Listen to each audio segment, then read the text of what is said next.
Pakistan ఇజ్రాయెల్కి warning ఇచ్చింది. దేనికి ఇచ్చింది అంటే ఇరాన్లో టెహ్రాన్కి దగ్గరలో అంటే టెహ్రాన్లోనే అమెరికా ఇజ్రాయెల్ కలిపి ఎయిర్ స్ట్రైక్ చేశాయి. ఆ ఎయిర్ స్ట్రైక్ దగ్గరలోనే వీళ్ళ కార్యాలయం ఉందట, పాకిస్తాన్కి చెందినటువంటి రాయబారి కార్యాలయం. దానికి సమీపంలోనైతే ఉంది, కరెక్టే. పైగా దానికి ఏం అవ్వలేదు, ఆ భవనానికి ఏం అవ్వలేదు, కానీ ఆ చుట్టుపక్కల భవనాలు అయితే కూలిపోయాయి. దాని గురించి ఇప్పుడు పాకిస్తాను ఎక్స్లో స్పందించింది. మా యొక్క రాయబారి కార్యాలయానికి ఏదైనా దాడి జరిగితే మేము తీవ్రంగా స్పందిస్తాం, మేము ఖతర్ లాంటి వాళ్ళం కాదు, మీరు ఆలోచించుకోవాలి, ఇది పాకిస్తాన్ అన్న విధంగా పాకిస్తాన్ అయితే ఎక్స్ వేదికగా ఇజ్రాయెల్కి వార్నింగ్ ఇచ్చింది. మరి ఇక్కడ అమెరికా ఇజ్రాయెల్ కలిపి ఎయిర్ స్ట్రైక్ చేస్తే ఇజ్రాయెల్కి వార్నింగ్ ఇచ్చింది. పైగా ఇజ్రాయెల్కి వార్నింగ్ ఇచ్చే అంతటి దేశమా పాకిస్తాన్?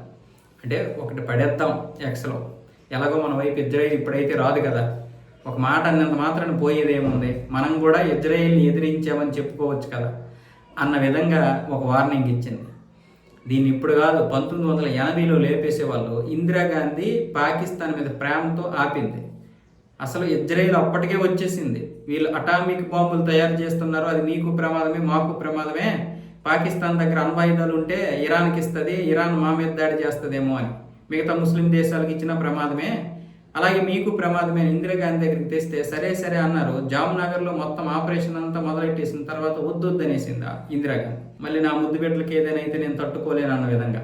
ఇప్పుడే వాళ్ళిద్దరు అన్నదమ్ములు ఇద్దరు కొట్టుకున్నారు, వాళ్ళిద్దరు నిడిపించాను, ఒకరికేమో స్వతంత్రం ఇచ్చాను బంగ్లాదేశ్కి, ఒకళ్ళేమో శాంతి ఇప్పించాను, పైగా వాళ్ళకి ఇప్పుడే కొంచెం తినడానికి గింజలు పిండి అని ఇచ్చానని చెప్పింది ఆవిడ. సరే, ఆవిడ 84లో చనిపోయిన తర్వాత రాజీవ్ గాంధీ ఆమె బిడ్డ వచ్చాడు.